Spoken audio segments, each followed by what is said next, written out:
Bien, continuemos viendo algunas de las propiedades que ya estuvimos más o menos avanzando hace algunos minutos. La primera, que ya lo tocamos, corresponde a la probabilidad de la unión. Recordemos que la unión de dos conjuntos se puede representar con las siguientes siglas. Digamos que tenemos los conjuntos A y B y la unión con ese símbolo de U se transforma en un nuevo conjunto. Y este nuevo conjunto contiene absolutamente todos los elementos que están tanto en A como en B. Dicho esto, veamos cuál es la probabilidad de que ocurra la unión de un conjunto con otro. A partir de lo que ya hemos hablado, sabemos que esta probabilidad se calcula como la suma de las probabilidades independientes. Muy bien. Por ejemplo, ¿cuál es la probabilidad de que al lanzar un dado salga un 1 o un número par? Esa O que acabo de decir se puede interpretar en conjuntos como una unión. Veamos que el primer conjunto vendría a ser solamente el conjunto que contiene el elemento 1. El segundo conjunto, en cambio, sería igual a todos los números pares que tiene como resultado lanzar un dado, que puede ser tanto el 2, el 4 como el 6. Si se fijan ustedes, la unión de estos dos conjuntos, que vamos a llamar C igual a A unión B, no es más que añadir el 1 al conjunto B.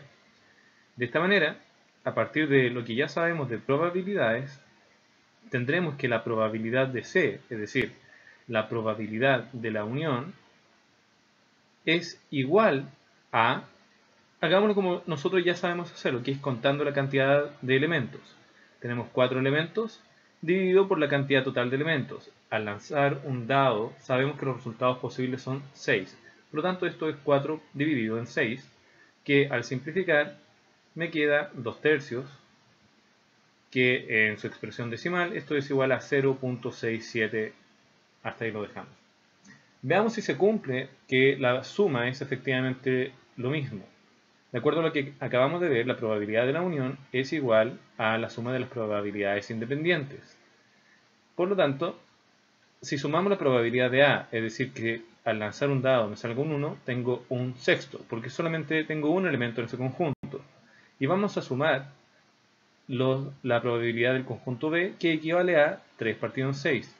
Por supuesto, este ejemplo es bastante sencillo, lo único que hacemos es conservar el denominador, tal que me queda un 6, y arriba sumamos 1 y 3, cuyo resultado es 4. Resultado final exactamente el mismo. Así que nuestro ejemplo está excelente. Quiero hacer ahora un alcance. Si recordamos lo que era la definición del complemento de un conjunto, llamado AC, diremos entonces que AC unión A, es decir, la unión de los conjuntos complementarios, es igual al espacio muestral, es decir, al conjunto completo, de todos los resultados posibles de un experimento. Y si recordamos bien, la probabilidad del conjunto de espacio muestral es igual a 1. ¿Qué nos dice esto? Que la probabilidad de la unión de un conjunto con su complementario es igual a la probabilidad del espacio muestral y por lo tanto es igual a 1.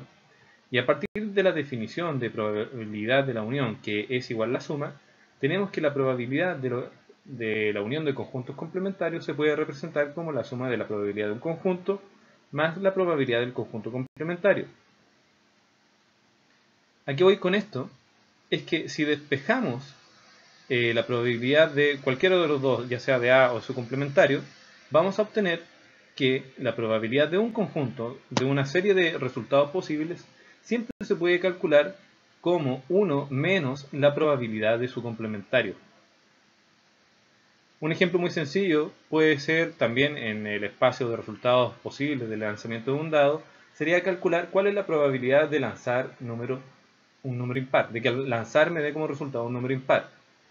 Ya sabemos que al lanzar dados obtenemos tanto números impares como pares. Por lo tanto, el conjunto complementario al conjunto de los números impares es el conjunto de los números pares. Dicho eso, entonces podríamos calcular la probabilidad de que el resultado sea números impares simplemente calculando la probabilidad de que me salgan números pares. Ese es un ejemplo. Veamos otra propiedad. Esta corresponde a la probabilidad de la intersección cuando los conjuntos son independientes. Recordemos que los conjuntos son independientes siempre y cuando la intersección de ellos es vacía. Recordemos eso. Conjuntos independientes es cuando la intersección entre esos dos conjuntos es vacía, es decir, no tiene elementos.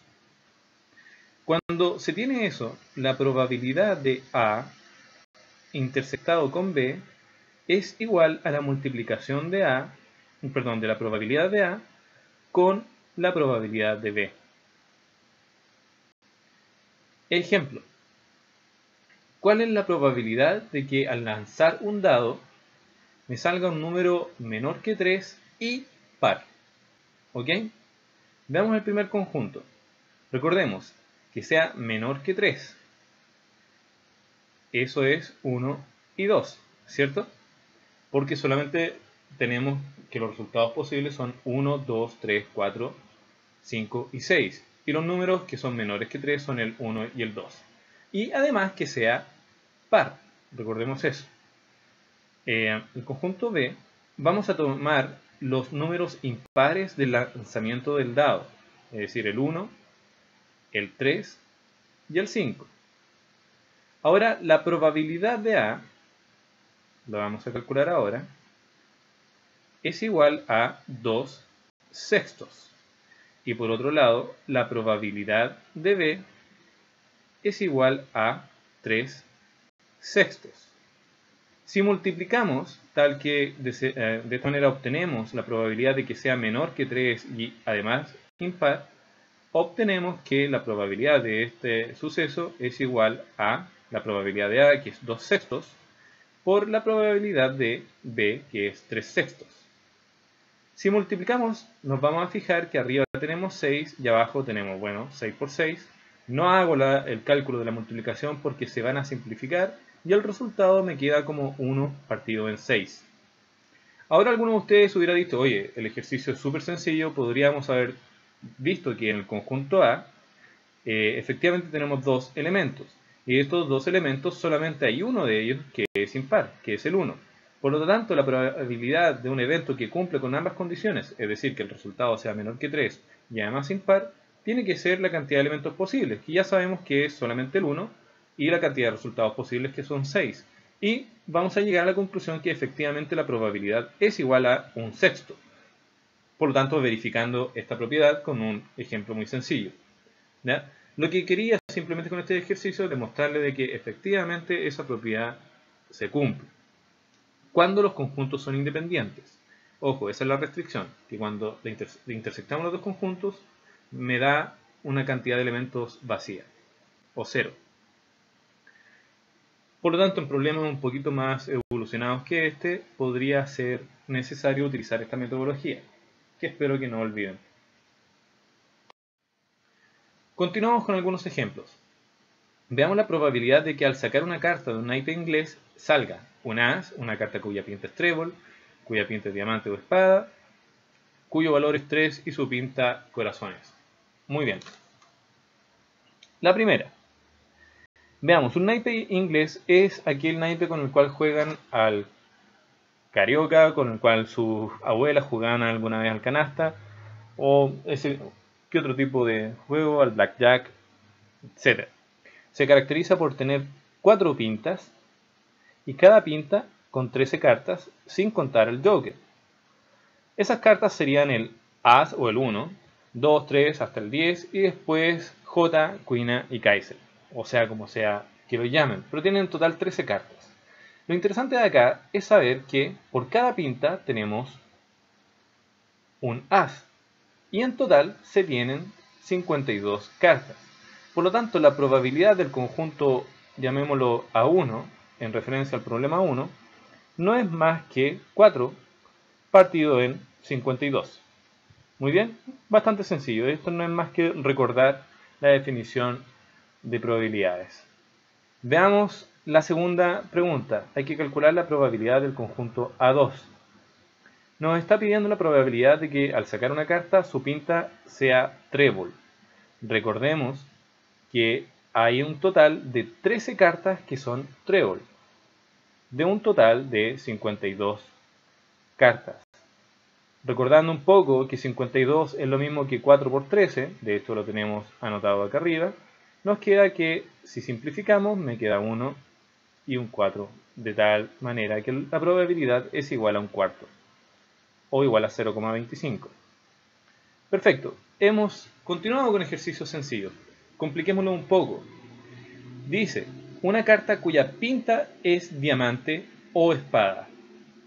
Veamos, el conjunto A1 es el conjunto de cartas cuya pinta es diamante. Y el total, llamémoslo la cardinalidad o cantidad de elementos del conjunto A1, es igual a 13. Muy bien. El conjunto A2, disculpen que estén mezclando la nomenclatura, ojo que aquí estamos en el problema 3. El conjunto A2 son aquellas que son espadas. Discúlpenme un poquito la letra, espero que se entienda. Y la cantidad de elementos en este conjunto también es 13. Por lo tanto, veamos que la probabilidad de A1, y aquí fíjense bien, que sea uno o lo otro, es decir, diamante o espada. Es decir, juntamos los conjuntos como una unión y esto lo calculamos como la suma de las probabilidades independientes. Esto es recordar un poco la materia. Y nos queda que es igual a 13 partido en 52, que es la primera probabilidad, más 13 también partido en 52. Si sumamos, nos queda 2 por 13 arriba, y lo hago de esta manera porque me va a ser súper fácil simplificar. Recuerden que 52, que se mantiene, porque el denominador es igual en ambos casos, es igual a 4 por 13. Y al sumar 13 más 13, eso equivale a 13 por 2. Simplificamos el 13, ahora simplificamos el 2 con el 4, tal que me queda 1 y 2, y el resultado es un medio. Muy bien. Los invito a revisar ese ejercicio si es que tienen un poco de dudas. Lo único que hice fue recordar que esto no es más que 2 veces, o la multiplicación de 2 por una de la fracción. Revísenlo, pero el resultado tiene que ser igual a un medio. Finalmente llegamos al problema 4. El problema 4 dice una carta cuyo valor es 3 y su pinta corazones. Así como la O la transformábamos en una unión, la I la vamos a transformar en una intersección. Por tanto, cuando vean problemas donde aparece una I, es decir, dos sucesos que tienen que suceder simultáneamente, eso es una intersección. Y aquellos sucesos que pueden ser o bien uno u otro, se le llama unión. Muy bien. Una carta cuyo valor es 3 y su pinta corazones. Veamos que cartas que son iguales a 3, tenemos un total de 4 casos. Vamos a hablar de la cantidad de elementos. ¿Por qué hay 4 casos? Porque hay 4 pintas y por cada pinta hay un 3. Acabo de equivocarme, eso no es un 3, es un 4. ¿Ok? Hay 4 veces el valor 3. Recuerden que hay una por trébol, otra por diamante, otra por corazones y otra por pica. Por lo tanto, la probabilidad de A1 tiene que ser igual a 4, que es la cantidad de veces que aparece 3, dividido en 52. Pero no me están pidiendo eso, me están pidiendo la probabilidad de eso y que además sea corazones. Y fijémonos bien que la cantidad de cartas que son corazones es igual a 13. Por lo tanto, la probabilidad de que sea solamente corazón, viendo solamente ese aspecto, es igual a 13 partido en 52. Y si utilizamos la propiedad de la intersección, perdón, de la probabilidad de intersección, nos queda que esta es igual a la multiplicación de las probabilidades independientes. El resultado me va a dar igual a 4 partido en 52 por 13 partido en 52.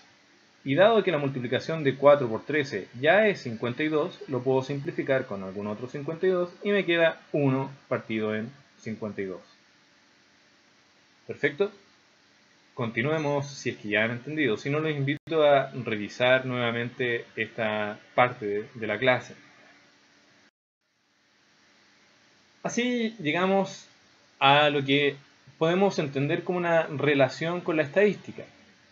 Hay conceptos denominados valor esperado y otro que es desviación estándar. De esto en particular, desviación estándar es un término que ya conocemos de la clase de estadística. Valor esperado no lo conocemos, pero ya veremos que está totalmente relacionado con otro estadístico que corresponde al promedio. Veámoslo inmediatamente. La definición de valor esperado, que vamos a denominar con la letra mu, esa letra se dice mu, es igual a una función que vamos a llamar e mayúscula de nuestra variable aleatoria x, que se llama esperanza de x, que corresponde al valor esperado o a mu, y se calcula como la sumatoria de cada uno de estos valores posibles de nuestra variable aleatoria multiplicado por su probabilidad, que también vamos a denominar peso. Y el peso no es más que la frecuencia en estadística. ¿Ok? Por lo tanto, digamos que, a ver, veamos un ejemplo. Yo lo tengo. Nuevamente el caso del dado. O uno más sencillo, el de la moneda. En la moneda tenemos dos resultados posibles. Tenemos el resultado que vamos a llamar 1, cara, o sello, que le vamos a poner un número 2. ¿Ok? Simplemente por simplificar, cara y sello. ¿Ok? Y sabemos que las probabilidades correspondientes, es decir, sus pesos o frecuencias, es igual a un medio en ambos casos. Es decir, la probabilidad de que salga un 1 o cara es igual a un medio, y la probabilidad de que salga sello es también igual a un medio. Y el cálculo del valor esperado, o mu o esperanza, es la suma de 1, ojo, el valor de la variable aleatoria, 1, por su respectivo peso o probabilidad, que es un medio, más 2 por un medio. ¿Qué sucede acá? 1 por un medio es igual a un medio, y 2 por un medio es igual a 1. Y la suma de estos dos me va a dar 3 partido en 2. Si calculamos en decimales, me queda 1 partido en 5. ¿Qué me dice esto? Me dicen que la esperanza de este experimento es igual a 1.5. En verdad, para este tipo de ensayos, que es lanzar una moneda, para este tipo de experimentos, no tiene mucho sentido hablar de este promedio. Simplemente lo que estoy haciendo acá es explicarle cómo se calcula. Pero lo importante acá es que me dice que el valor esperado de infinitas repeticiones, es decir, tomo la moneda y la lanzo infinitas veces, es un valor que está entre 1 y 2, justamente en la mitad. En verdad, en este tipo de ensayo, que es binario, es decir, que tenemos tanta probabilidad de que sea o uno o lo otro, lo que vamos a ver es que se repite tantas veces el número 1 como el número 2, y por eso me da justo un número intermedio. Ahora, si aplicamos esto, por ejemplo, cualquier otro tipo de experimento, ¿cuál podría ser? Ok, este es un ejemplo más real. Supongamos que tenemos un futbolista, un delantero, que chutea 10 veces al arco por partido. La pregunta es, ¿cuál es el valor esperado de goles de este delantero? De esto es un muy buen ejemplo que les sirve a ustedes para jugar experto o cosas como esa. Les va a servir para aquello. Digamos que en el primer partido el tipo mete 2 goles por cada 10 lanzamientos. En el segundo partido mete 3 goles. En el siguiente mete 0. En el siguiente 4, en el siguiente 1, etcétera, etcétera. Si se fijan, aquí estaremos haciendo un poco de estadística. Y una vez que determinemos cuáles son las frecuencias, y además conociendo cada una de las cantidades de goles que mete por partido, entonces vamos a obtener aquello que también denominamos promedio. El promedio corresponde a la cantidad media de goles que va a meter por partido, y es eso a lo que hacemos referencia cuando hablamos respecto al valor esperado. Nos entrega una medida de cuál es el valor que esperamos observar de un experimento cuando lo repetimos infinitas veces. ¿Ok?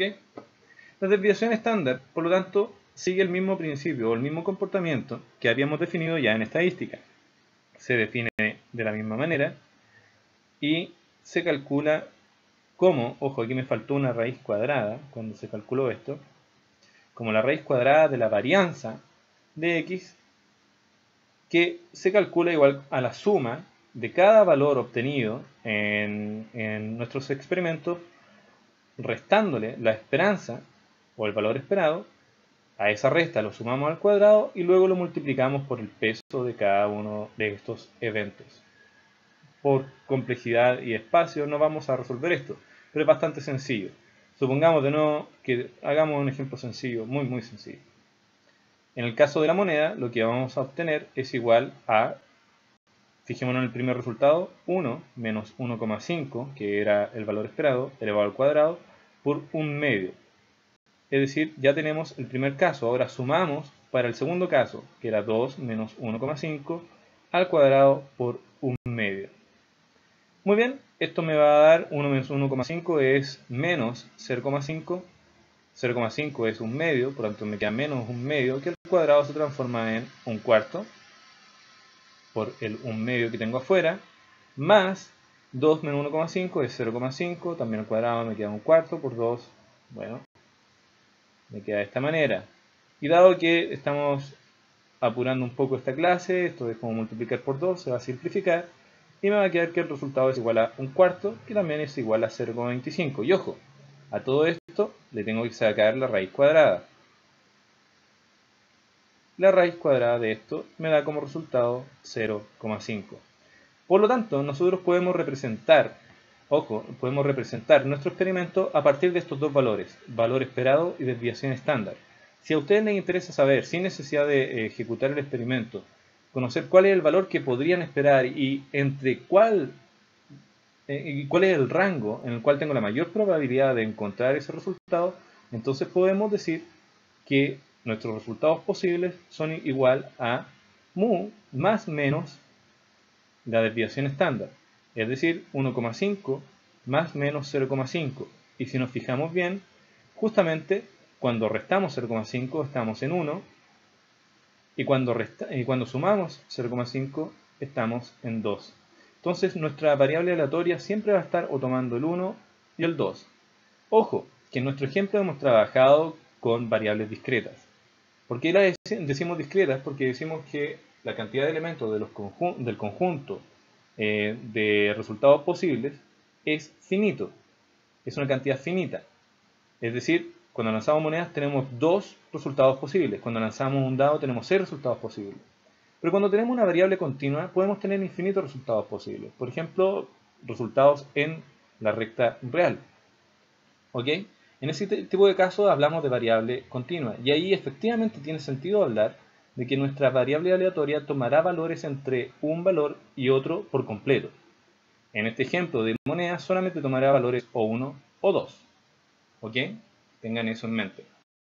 Y espero que se haya entendido. Los invito a ejercitar estos conceptos en los problemas 68, 70, 71, 72, 73 y 74 de los videos donde se encuentran las soluciones de la prueba modelo PSU de matemáticas que el DEMRE elaboró para este año, para que pudieran ustedes practicar. Por ahora los dejo y los invito a continuar con las clases de probabilidades que vienen más adelante. Me despido, que estén muy bien, hasta pronto.